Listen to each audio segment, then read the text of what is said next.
Instead of blaming Trump and calling everybody racist and homophobic and transphobic and yada, yada, yada, if you're a member of the Democratic Party, you need to be doing nothing but sitting back and reflecting and self evaluating. The Democratic Party is fully responsible why people didn't vote for them. Not only did you lose, you lost by a landslide. The identity politics, every white person is racist. All Trump supporters deserve the worst things. I've literally seen people on Twitter wishing hurricanes and natural disasters on red states, saying that if you voted for Trump, you should off yourselves. You guys are being the exact hate that you claimed Trump to be. The identity politics, it's not selling. Nobody ever wanted it, and nobody is going to want it.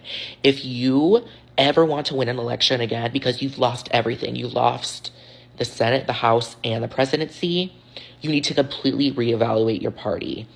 Just watch how fast the Democrats completely will switch their ideology, and all of you extreme left people who love the identity politics of every white person is racist. We should be transing our children, be putting trans people in women's sports. Watch how I am quickly surprised. they flip, because it's never going to win you the election. The majority of America doesn't want it. So you guys really need to reevaluate and blame nobody but yourselves. And if you're watching this and you're trans, gay, a minority, we're gonna be okay. Trump was already president for 4 years. You act like 2016 and 2020 didn't happen. We were all fine. We were actually more than fine.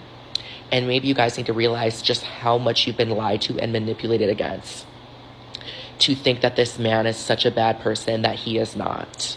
The Democrats are the establishment. They're the billionaires. They're all the CEOs. Real American people, I don't relate to billionaires. I don't relate to celebrities. I relate to somebody who actually cares about the American people. And I'm surprised, honest to God. I'm genuinely surprised that we agree. But this just shows, this election actually, in a lot of ways from the Democratic side, did more to divide y'all against us than it did to help y'all. All of the identity politics voting, and I 100% agree with every single thing that this person said. And as a matter of fact, I always like to put the link to their profile in a description of the video to make sure that I give my content creators credit. Whether I agree with you or disagree with you, I always like to give content creators credit. So I'm going to definitely link back in the description. And I'm assuming that this person was a Trump voter, because they can think logically instead of thinking emotionally and thinking that the identity politics is going to play out for y'all. I'll give you an example, right? Perfect example. The city that I like to pick on the most, because I think that it's one of the most dysfunctional cities in the United States of America as of the recording of this video, Chicago.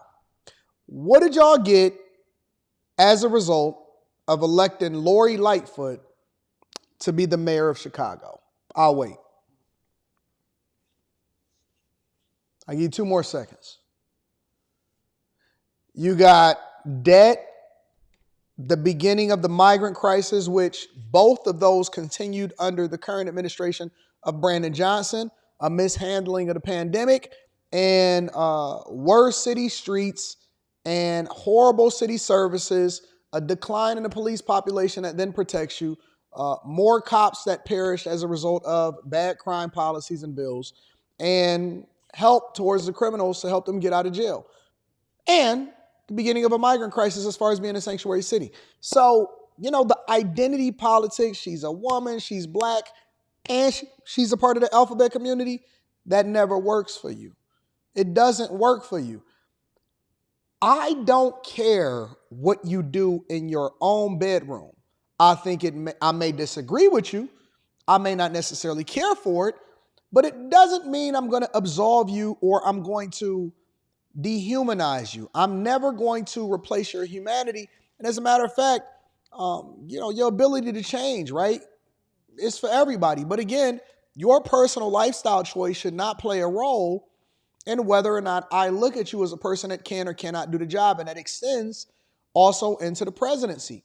I'm not looking for Trump to be my best friend. It would be nice, But I'm not looking for Trump to be my best friend. I'm looking for him to do his job so that I can do what I need to do in order to make sure that I provide for my family. And what the Democrats miss, which was so eloquently put by this person that's on the screen, is that identity politics, nobody cares. Nobody cares about your firsts anymore. The last first that we cared for when it came to the President of the United States of America, it ended with Obama. That's it. It ended with Obama. We don't have the luxury of firsts anymore. That is a novelty, not a requirement. We need somebody to make sure that they limit the amount of money that's going over the resources overseas and start putting that back into the American economy, into our infrastructure, into our neighborhoods, into our communities. We don't want to continue to fund wars, forever wars. We're not interested in it. We need people to be more intentional about the fact that we closing off our borders and vetting the people that come into this, which is one of the reasons why we want legal migration, not illegal migration into this country. We want to make sure that we have the ability to provide for ourselves and leave a legacy and not be overtaxed and have the right job so that communities can thrive. And when we set those foundations, then we'll start to entertain whether or not we want to participate in any of these other things that's going on that don't have nothing to do with us. But that is a luxury. That is not a requirement. And so if the person that was running on the Democratic side was actually the best candidate, then I would have considered them and I would have considered their policies. But I'm not going to just vote somebody in there just based off of identity politics. And contrary to popular belief, every Trump supporter, as you can see, because the whole country is red. So you telling me that the whole country is racist? Black people, white people, women, men, no matter what demographic you are, Hispanics, Asians, Arab Americans, Chaldeans, Latino, black people, white people, Arab. And so the whole country is racist, right? And again, listen, I may disagree with your lifestyle, but it doesn't mean that I'm going to dehumanize you. And again, a rising tide lifts all boats. And so I don't understand what y'all thought that is going to happen or what rights that you missed or what rights you no longer have as a result of Trump becoming a president-elect. I see people falling out and all of this other dumb junk. You's a fool if you're doing that type of stuff. Now, we can argue in the morning about lifestyle choices, but right now we need to make sure that we're doing the best thing for America. Because contrary to popular belief, the Republican Party is not against you doing what you want to do with your own life. We're against you pushing your narrative and your agenda on other people that may or may not be interested in what your lifestyle then is, including our children. We don't want gender affirmation. We don't want men and women's sports and so on and so forth. So if you decide that you want to live a lifestyle, that's between you and God, and you're going to have to answer for that. And we don't have nothing to do with that. But what we don't want is it to be pushed on other people and also for that to influence whether or not you elect somebody into the president of the United States of America. That is childish. It is silly. And I 100% agree with this person. I don't know who they are, but I 100% agree with this person in this instance. And it's surprising. But it shows you that the Republican Party actually unified people for a common cause and something that affects most human beings and most people inside of the United States of America. Whereas the Democratic Party is reeling, and that's why they lost the Senate. That's why they lost the presidency. That's why they're getting their butt kicked. And they're reeling because when Obama and Michelle and Kamala and Plies and Beyonce and all of these celebrities decided that they wanted to berate you for doing the best thing in your family and for voting how you vote, they tried to shame you for it. They went back into their mansions to live their lifestyle. Good thing we got it right this time because people are tired of what they experienced over the last 3.5 years, but that's just my personal opinion. I'm curious as to what y'all think. Make sure y'all tap into the Patreon. Link is in the description. Also, Teach Hanley, 40% off your first order, 20% off for life. And then last but not least, make sure you get your tickets to come and kick it with me in person. Detroit, December 14th. It's going to be awesome.